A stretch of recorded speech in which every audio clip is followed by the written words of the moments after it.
సినిమాలో అసలు మంచి మెసేజ్ ఉంది. ప్రతి ఆడియన్స్ చిన్న పెద్ద ఫ్యామిలీ ఇంకా ముసలి వాళ్ళు ఏం తేడా లేకుండా హ్యాపీగా వెళ్ళి చూడొచ్చు. రామ్ గారి యాక్టింగ్ చాలా బాగుంది. అండ్ భాగ్యశ్రీ అసలు చాలా నిజంగా చెప్పాల్సింది ఏంటంటే కాంతా సినిమా చూశాక ఈ సినిమాలో మళ్ళీ యాక్టింగ్ పర్ఫార్మెన్స్ ఉండదేమో, రోల్ స్కోప్ తగ్గిపోద్దేమో అనుకున్నా. బట్ ఇందులో కూడా యాక్టింగ్ స్కోప్ అనేది భాగ్యశ్రీ గారికి చాలా బాగుండే. అండ్ ఆవిడ యాక్టింగ్ కూడా చాలా బాగుంటుంది. ఎస్పెషల్లీ ప్రీ క్లైమాక్స్ దగ్గర రామ్కి భాగ్యశ్రీకి ఉండే కాన్వర్జేషన్ ఏదైతే ఉందో చాలా బాగా పండింది.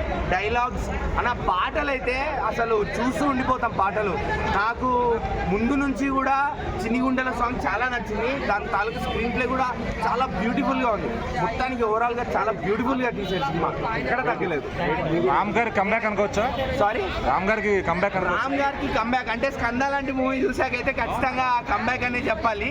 ఎందుకు అంటే రామ్ గారు దాని స్కంద ముందు వరకు చూస్తే స్క్రిప్ట్ సెలెక్షన్స్ బాగుండే, సినిమాలన్నీ కూడా బాగానే ఉండే, చూడొచ్చు. ఒక నేను శైలజ కానివ్వండి, లేకపోతే మన ఫ్రెండ్షిప్ మీద అదేంటి సినిమా పేరు ఉన్నది ఒకటే జిందగీ కానివ్వండి, ఈ సినిమాలన్నీ కూడా బాగానే నడిచాయి, బాగానే ఉంటాయి కూడా. మరి థియేటర్లో కలెక్షన్ రాకపోవడం ఇక ఆబ్వియస్లీ ఫ్లాప్ అనేస్తారు జనాలు, ఓటీటీ జమానా కాబట్టి. బట్ యా, స్కంద లాంటి సినిమా తర్వాత మాత్రం ఖచ్చితంగా ఇది రామ్ గారి కంబ్యాక్ అనే చెప్పుకోవాలి.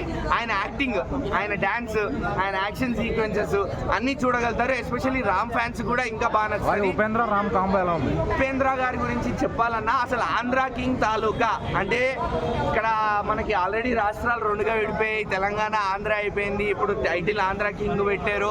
కాంట్రవర్సీ అయితేమో అనుకున్నారు కానీ అవేం లేదన్నా. ఉపేంద్రని బట్టి మంచి పని చేశారు, ఎక్కడ ఏం కాంట్రవర్సీ కూడా రాకుండా. ఎందుకంటే ఉపేంద్రకి నాకు తెలిసినంత వరకు తెలుగు రాష్ట్రాల్లో ఎటువంటి హేటర్స్ లేరు. ఆయన ఈ సినిమాలో ఆయన పేరును నిలబెట్టుకున్నారు.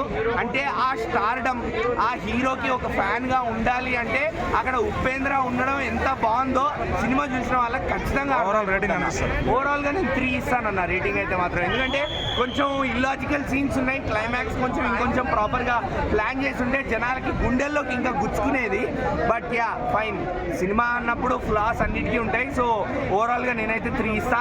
హ్యాపీగా వెళ్ళి ఎంజాయ్ చేసి మంచి సినిమా చూసానన్న సాటిస్ఫాక్షన్తో ప్రతి సినీ అభిమాని బయటికి రావచ్చు.